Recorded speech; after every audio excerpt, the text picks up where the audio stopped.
Hello, so today's practice is sort of intended to be done on a Swiss ball, one of those great big exercise balls, with the intention being to do some movements in the upper body, but also be aware of how your lower body and your core is responding to what's going on up above.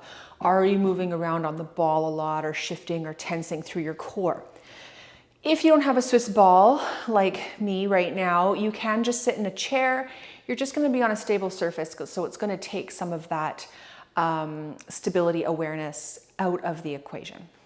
But to get started, all we're going to do is we're going to sit nice and tall, and we're going to start with some neck rolls. So dropping the left ear to the left shoulder, starting to let that chin come down towards the chest plate and over to the other shoulder. You can let the head tilt back slightly. I don't tend to coach people through rolling the head all the way around. I like to just come back through the front and go side to side. The idea here being that as your head is tilting and turning and not stacked over your spine, your vestibular system, the ear, inner body balance system may be thrown off a little bit. You may notice some shifting happening through your legs and your core while you're sitting on something like a Swiss ball.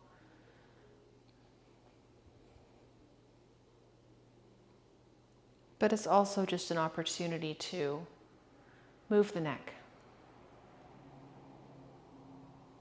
in ways that feel nice.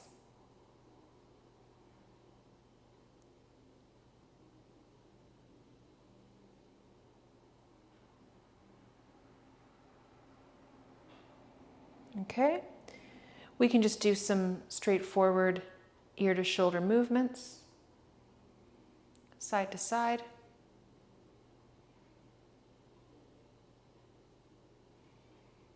Noticing what happens through the rest of your body as the weight of your head shifts over top of your spine.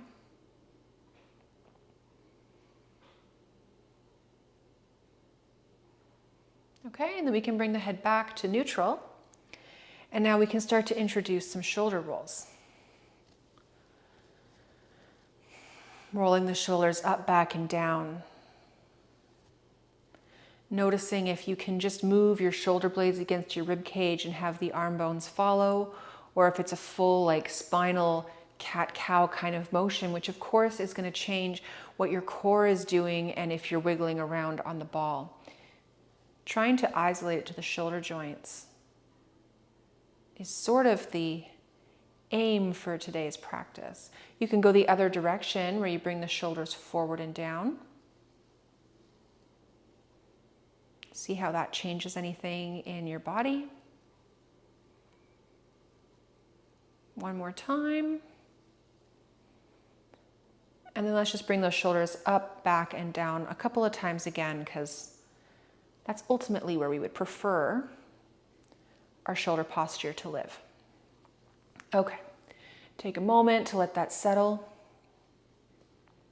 And then we're going to reach the arms out forward. So what we're going to do here is we're going to squeeze the shoulder blades towards one another, towards the spine, just a gentle effort, and then send the fingertips towards the wall in front of you. Squeeze them back. Send them forward. Again, always paying attention to how is the rest of my body responding to this movement up top here? What is happening lower down, especially if you're sitting on a ball?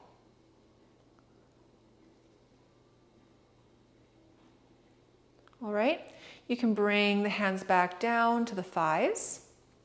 And here's where it's going to get a little more challenging. I'm going to give you an alternative for this, but to get started while still seated, can you sit and start to make one foot lighter as if you're going to lift it off the floor? You don't actually have to full on lift it off the floor.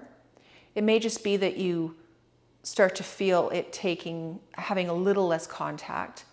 But the idea is, can you lift that foot and lift that leg without your whole body having to tip away, or without it being like an abdominal crunch to lift the leg? We're sort of doing the opposite of what we were doing before, where we're trying to move the lower limb while seated without the upper body now responding. Now, an alternative that you can do here is you can get into a bit of a wall sit. So if you come to the wall, back and shoulder and head in contact with the wall, feet are a little forward, right? So that you don't feel like you're going to topple forward. Start to bring a bend into the knees so that you're in a very shallow wall sit, okay? You can start to peel a heel off the floor 1 foot at a time. You can alternate, lifting, lowering, lifting, lowering. And the idea is that the weight transfer is going from my left foot, passing through my pelvis, and slowly transferring down onto my right foot as my left now starts to lift, without hip dipping, without the whole body swaying, right?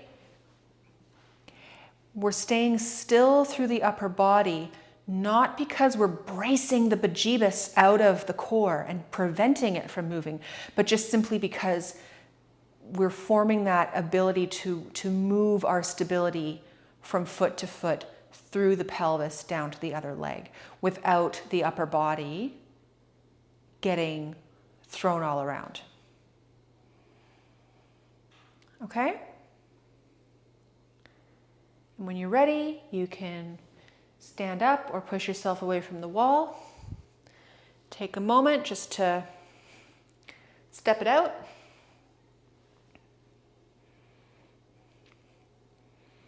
And you can continue on with your day.